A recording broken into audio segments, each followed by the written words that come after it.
आज चाहिँ farewell culture programme अहिले चाहिँ यो ओपनिङ गर्दैछ सरले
यो केक काट्ने प्रोग्राम अहिले चाहिँ सबैभन्दा सुरुमा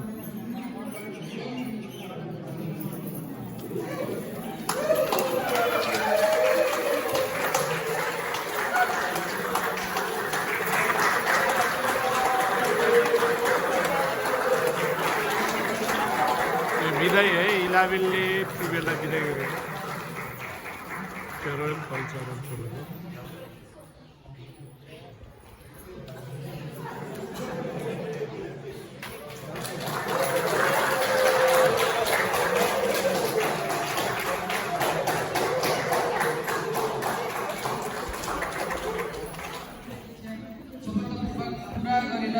भविष्यका नयाँ सपनाहरू बुन्न जाँदै हुनुहुन्छ तर मनमा अलिअलि दुःख पनि छ किनकि अबका दिनहरूमा यी कक्षा कोठा खेल मैदान र विद्यालयका प्राङ्गणहरू तपाईहरूको अभाव हुनेछ। त्यसै गरी तपाईहरू यहाँबाट जानु भए पनि तपाईहरूले छोडेर जानुभएका राम्रो यादहरू र मार्गदर्शन हामीसँग सधैँ रहनेछन्। अन्त्यमा तपाईहरूको आगामी यात्रा अझ सफल र उज्जवल बनोस् भन्दै म आफ्नो स्वागत मन्तव्य यहीँ टुङ्गाउँछु। धन्यवाद। छोटो मिठो भनाइराखेर भएको सभाध्यक्ष प्रमुख अतिथिज्यू विशेष अतिथिज्यूहरू तथा कक्षा 11 कक्षा 12मा अध्ययनरत सम्पूर्ण भाइ बहिनीहरू सर्वप्रथम त कक्षा 12मा अब हाम्रो स्कुलबाट होइन बिदाई लिएर गइरहनु भएका भाइ बहिनीहरूलाई बोर्ड एक्जाम चाहिँ एकदम मिहिनेतको साथ होइन राम्रो मार्क्स ल्याउने किसिमले त्यही मार्क्सले तिमीहरूको भविष्य निर्धारण गर्छ र त्यही सोच मस्तिष्कमा राखेर तिमीले मिहिनेत गरेर पढेर होइन राम्रो मार्क्स लिएर आउँछौ भन्ने म पूर्ण विश्वस्त छु।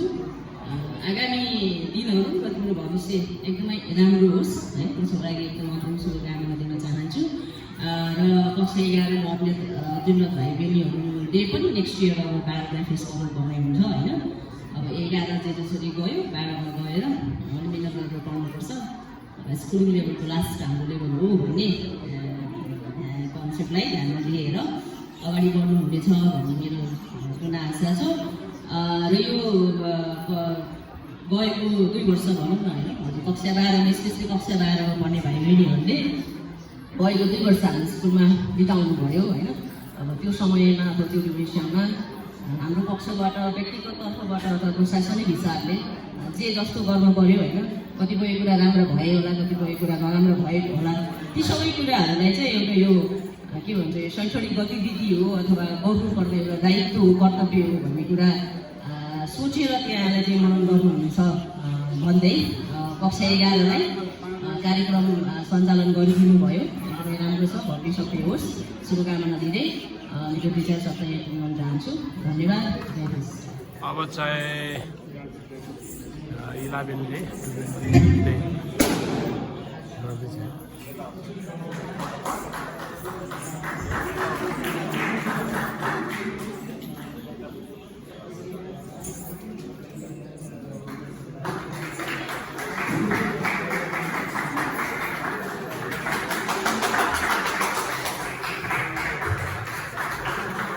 सबैजनाले ताली बजाएर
धन्यवाद कार्यक्रम सञ्चालक भाइहरूलाई। यो कक्षा 11ले कक्षा 12का विद्यार्थी भाइ बहिनीहरूलाई यो विदाई तथा फेरि भेटौँला कार्यक्रममा अध्यक्षता गरिरहनु भएका अध्यक्षज्यू, कार्यक्रममा विशेष अतिथिको रूपमा पाल्नुहुने प्रमुख अतिथिको रूपमा पाल्नुहुने यस विद्यालयका संस्थापक निर्देशक बाबुराम पौडेलज्यू लगायत अतिथिको रूपमा पाल्नुहुने सम्पूर्ण आदरणीय गुरुवर्गहरू तथा कक्षा 11 र 12 का सम्पूर्ण प्यारा विद्यार्थी भाइ बहिनीहरूमा स्कुल परिवारको तर्फबाट र मेरो व्यक्तिगत तर्फबाट हार्दिक न्यानो अभिवादन टक्राउन चाहन्छु। नमस्कार। र आज यो कार्यक्रम जुन कक्षा 11ले 12 का भाइ बहिनीहरूलाई विदाई तथा फेरि भेटौँला कार्यक्रम जुन राख्नु भएको छ, यसको लागि सर्वप्रथम कक्षा 11 का भाइ बहिनी सम्पूर्ण भाइ बहिनीहरूलाई हार्दिक नमन गर्न चाहन्छु, धन्यवाद दिन चाहन्छु। र यो कार्यक्रम मार्फत अब आउँदो 83 सालको शैक्षिक सत्रमा जो बोर्ड परीक्षा वार्षिक परीक्षामा सहभागी हुँदै हुनुहुन्छ यस विद्यालयबाट सम्पूर्ण कक्षा 12 का विद्यार्थी भाइ बहिनीहरूलाई परीक्षाको सफल नतिजाको हार्दिक मङ्गलमय शुभकामना अग्रिम रूपमा हामी व्यक्त गर्न चाहन्छौँ। राम्ररी तयारी गर्नुहोस् र किनभने तपाईँहरूले अहिले यो बोर्ड परीक्षामा ल्याएको नतिजामै तपाईँहरूको भविष्य चाहिँ जोडिएको हुन्छ। तसर्थ एकदम धेरै मेहनत गरेर लगनशील भएर पढिदिनुको लागि अध्ययन गरिदिनुको लागि म सर्वप्रथम यहाँहरूलाई अनुरोध पनि गर्न चाहन्छु। र यो हाम्रो विद्यालयमा कक्षा 11 र 12 तपाईँहरूले 2 वर्ष व्यतीत गरिसक्न लाग्नु भएको छ र विद्यालयको शैक्षणिक क्रियाकलापबाट यहाँहरूले जे जस्तो ज्ञान हासिल गर्नुभएको छ यो ज्ञानलाई तपाईँले आफ्नो भावी जीवनहरूमा आउँदा जीवनहरूमा चाहिँ लागू गर्नुहुनेछ हैन भन्ने हामी आशा गर्दछौँ। र अब जाँदै गर्दा यहाँहरूको उत्तर भविष्यको सफलताको शुभकामना सहित म यस मञ्चबाट बिदा हुन चाहन्छु। हस्त धन्यवाद। जय भित्र भाइ कीर्तन अधिकारी। यस राइट। द्वय पोखरेल डाक्टर पोखरेल यस कार्यक्रमका अध्यक्षज्यू +2 इन्चार्ज कृष्ण म्याम, अन्य शिक्षक साथीहरू र विद्यार्थी भाइ बहिनीहरू, आज यो कक्षा 11ले